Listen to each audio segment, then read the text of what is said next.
Maharaja gold and diamonds, toll junction, Edappally, Palluruthy, Tripunithura, Kalady, Eramalloor, Aroor Palli, Thuravoor, Thrissur. Thiruvairanikkulam നടതുറപ്പ് മഹോത്സവത്തിന് എത്തുന്ന ഭക്തർക്ക് മഞ്ഞൾപ്പറ വഴിപാട് പ്രിയമാകുന്നു.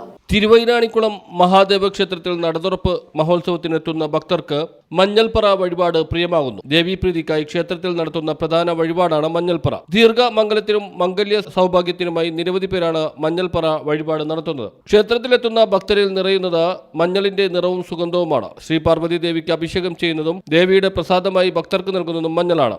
വ്രതനിഷ്ഠയോടെ ഉപാസിച്ച് മഹാദേവനെ സംപ്രീതനാക്കി പരിണയിച്ച നവവധുവാണ് തിരുവൈരാണിക്കുളത്തെ പാർവതി ദേവിയുടെ പ്രതിഷ്ഠാ സങ്കല്പം. സുമംഗലിയും സന്തോഷവതിയുമായ ദേവിയുടെ ഇഷ്ടപൂജാ ദ്രവ്യമെന്ന നിലയിലാണ് മഞ്ഞളിന് പ്രാധാന്യം കൽപ്പിക്കുന്നത്. അഭിഷേകമായും പറവഴിപാടായും പ്രസാദമായുമെല്ലാം മഞ്ഞളിൽ നിറഞ്ഞു നിൽക്കുകയാണ് ക്ഷേത്ര പരിസരം. ദാരുശില്പമായതിനാൽ ദേവിക്ക് ജലത്തിനു പകരം അഭിഷേകം നടത്തുന്നത് മഞ്ഞൾപ്പൊടി കൊണ്ട് മാത്രമാണ്. ഇത് ക്ഷേത്രത്തിലെ പ്രധാന പ്രത്യേകതകളിൽ ഒന്നാണ്. ദേവി ദർശനം കഴിഞ്ഞിറങ്ങുന്ന ഓരോ ഭക്തരും ആദ്യം എത്തുന്നത് മഞ്ഞൾപ്പറ നടക്കുന്നതിനാണ്. ദർശനം കഴിഞ്ഞിറങ്ങുന്ന ഭക്തർക്ക് നടയ്ക്ക് സമീപം തന്നെ സജ്ജീകരിച്ചിട്ടുള്ള പറ കൗണ്ടറുകളിൽ നിന്ന് രസീത് എടുത്ത് സൗകര്യപ്രദമായി പറ നിറയ്ക്കാം.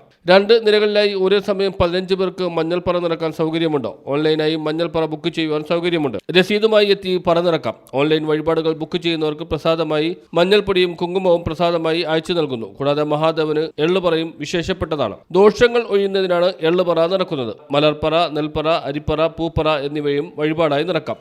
നടതുറപ്പ് മഹോത്സവം കഴിഞ്ഞാലും വർഷം മുഴുവൻ മഞ്ഞൾപ്പറയും അഭിഷേകവും മുടക്കം കൂടാതെ നടത്താനാകും. ദർശനത്തിനെത്തുന്നവർ മിനിറ്റുകൾക്കകം ദർശനം നടത്തി മടങ്ങുന്നുണ്ട്. ഭക്തജനങ്ങൾക്ക് ക്യൂ സംവിധാനങ്ങളിലെ ക്രമീകരണങ്ങൾ പ്രയോജനമായതായാണ് വിലയിരുത്തൽ. ഭക്തജനങ്ങൾക്ക് സൗകര്യമൊരുക്കുന്നതിന് പോലീസ് ഉദ്യോഗസ്ഥർക്കൊപ്പം സെക്യൂരിറ്റി ഗാർഡുകളും വളണ്ടിയർമാരും സേവന സന്നദ്ധരായി പ്രവർത്തിക്കുന്നുണ്ട്. ചലച്ചിത്ര താരങ്ങളായ ഹരീഷ് അശോകൻ, ബാലതാരൻ Devananda, coast guard DIG N Ravi, Kottayam vigilance SP Shyamkumar എന്നിവർ ക്ഷേത്ര ദർശനം നടത്തി. ലോക്സഭാംഗം ബെന്നി ബെഹനാൻ ക്ഷേത്രത്തിലെത്തി നടതുറപ്പുത്സവ പ്രവർത്തനങ്ങൾ ക്ഷേത്ര ട്രസ്റ്റ് ഭാരവാഹികളുമായി വിലയിരുത്തി. News bureau, Thiruvairanikkulam.